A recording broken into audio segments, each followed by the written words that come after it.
जंगली हयात को तहफ़्फ़ुज़ देना ही मैंने अपनी ज़िंदगी का मकसद बना लिया है।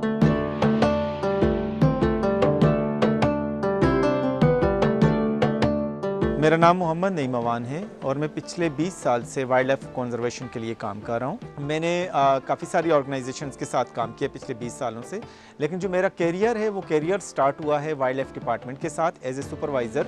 और मेरे कैरियर के स्टार्ट से ही मैंने परिंदों के साथ काम करना शुरू किया। वहाँ पे जो हमारी फिजेंट्री या हमारा जो ज़ू है उसके अंदर किस तरह के जानवर और परिंदे होते थे, उनकी देखभाल, उनकी वैक्सीनेशन, उनकी बीमारियों को देखना, उनकी ब्रीडिंग के ऊपर काम किया।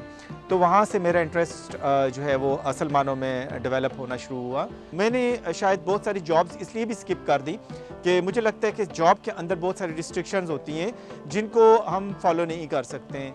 एंड जब आप ये सोचते हैं कि मैंने कुछ कंट्रीब्यूट करना है, जब आप थोड़ा सा हाई लेवल का थोड़ा सा प्लान करते हैं कि मैंने ये करना है, तो आप फिर लिमिटेशंस की फ़िक्र नहीं करते हैं। फिर आपको जॉब्स और ये चीज़ें सेक्रीफाइस करनी पड़ती हैं। तो मैंने भी यही किया, मैंने जॉब्स छोड़ी। मैंने इंडिविजुअली कोशिश की कि मैं बहुत सारी चीज़ों के अंदर कंट्रीब्यूट करूँ और प्रोडक्टिव चीज़ें करूं, ताकि वाकई हम जो थोड़ी सी हमारी ज़िंदगी है उसके अंदर हम बड़ा काम कर सकें। मेरा जो पीएचडी का जो काम है वो वेस्टर्न ट्रागोपान फेजेंट एक स्पीशी है जो कि IUCN की रेड लिस्ट के ऊपर है।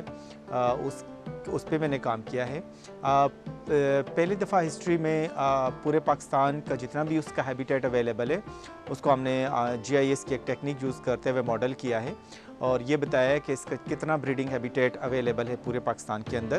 क्लाइमेट चेंज के क्या इम्पैक्ट्स हो रहे हैं उसको हमने स्टडी किया है। इसके अलावा जो एंथ्रोपोजेनिक डिस्टर्बेंसेस हैं, लाइक जो ह्यूमंस की वजह से होती है, इंसानों की वजह से जो उसके माहौल को ख़तरात लाक हैं, उसके ऊपर काम किया है। मुख्तलिफ जानवरों और परिंदों को सर्वे करने के मुख्तलिफ तरीके होते हैं। फेजेंट्स को हम मोस्टली जो कॉल काउंट मेथड होता है उसके ज़रिए हम काउंटिंग करते हैं, उनकी आवाज़ें सुनते हैं, आवाज़ें सुन के हम उनके नंबर्स और तादाद का अंदाज़ा करते हैं। इस तरह से हम जो ब्लैक बियर के ऊपर भी मैं काम कर रहा हूँ, लेपर्ड के ऊपर भी काम कर रहा हूँ, तो वो जो बड़े जो जानवर होते हैं उनमें हम मोस्टली जो है डिफरेंट मेथड यूज़ करते हैं, बट साइन सर्वेज हाँ करते हैं। उनके साइंस होते हैं, उनके पाँव के निशानात होते हैं, या उनके फीकल मैटर पड़े होते हैं, या उनके खुरचने के निशान पड़े होते हैं, तो उससे हम उनका अंदाज़ा करते हैं कि कहाँ कहाँ पे कितने जानवर मौजूद हो जाते हैं। थोड़ा सा इसको एडवांस करें तो आजकल हम इनके लिए कैमरा ट्रैपिंग का मेथड यूज़ कर रहे हैं। कैमरा ट्रैप्स लगाए जाते हैं। वो कैमरा ट्रैप्स जो है हम डिफरेंट जगहों पे लगाते हैं ताकि जो जानवर है उसकी जो रियल टाइम डेटा है वो हमारे पास आ जाए और पता चले कि वाकई उस वक्त वहाँ पे वो जानवर मौजूद है कि नहीं मौजूद है, और यह है तो उसकी क्या किस माहौल के अंदर वो रह रहा है, किस तरह की हरकतें कर रहा है, वो सारी की सारी चीज़ें हम उसके अंदर रिकॉर्ड कर लेते हैं। फिर उस डेटा को लेके हम उसका तज्जिया या एनालिसिस करते हैं, फिर उस जानवर के बारे में हम मालूमात जो है पब्लिश करते हैं इंटरनेशनली साइंटिफिक जर्नल्स में, इंटरनेशनल जर्नल्स के अंदर पब्लिश करते हैं ताकि सारे लोग उसको देख सकें। वर्ल्ड फेजेंट एसोसिएशन एक ऑर्गेनाइजेशन है, उनके तावन से हम जो वाइल्ड लाइफ डिपार्टमेंट है उनके साथ हम काम कर रहे हैं AJK का, और हमारा एक प्रोजेक्ट चल रहा है मछियारा नेशनल पार्क के अंदर।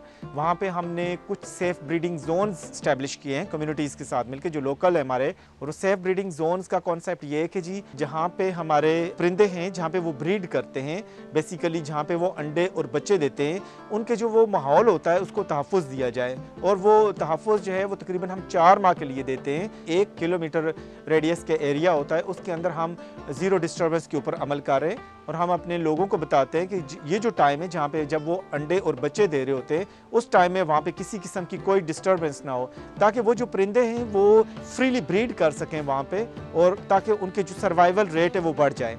तो जब हमने 2017 में ये प्रोजेक्ट स्टार्ट किया था तो हमने जो फर्स्ट सर्वेस किए थे चीट फेजेंट, जिसको हम रियार्ड कहते हैं अपनी ज़ुबान में, उसके जो फर्स्ट सर्वेस थे उसमें तकरीबन हमारे पास 170 के लगभग इंडिविजुअल्स हमने रिकॉर्ड किए थे।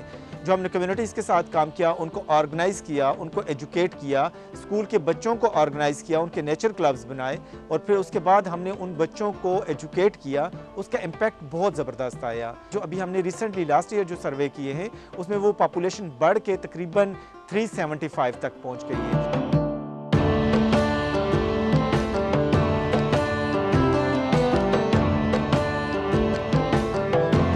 पिछले तकरीबन 10 साल से कश्मीर फॉरेस्ट स्कूल में एज ए वॉलंटियर आके जो इनके फॉरेस्टर और फॉरेस्ट गार्ड होते हैं उनको उनकी तरबियत कर रहे हैं, उनको बताने की कोशिश कर रहे हैं कि जो फॉरेस्ट हैं उनका तहफ़्फ़ुज़ कितना ज़रूरी है, उसको बचाना कितना ज़रूरी है। और ये जो लोग हैं, ये जो फ्रंट लाइन सोल्जर्स हम इनको कहते हैं, ये कितना इनका किरदार कितना अहम है। अगर ये लोग चाहें तो जंगलात को बहुत अच्छी तरह से बचा सकते हैं। मैंने 2,500-3 हज़ार जो फॉरेस्टर्स और फॉरेस्ट गार्ड्स आते हैं उनको ट्रेंड किया है, जो कि जाके मुख्तलिफ आज़ाद कश्मीर में तो कर रहे हैं, कंट्रीब्यूट कर रहे हैं, वहाँ पे सर्विसेज दे रहे हैं। उसके साथ साथ वो GB के अंदर भी जाके सर्विसेज दे रहे हैं। और ये देख के बड़ी खुशी होती है कि ये जो स्टूडेंट्स जिनको हम ट्रेंड करते हैं, ये बाकायदा प्रैक्टिकली जाके वहाँ पे कंट्रीब्यूट कर रहे हैं।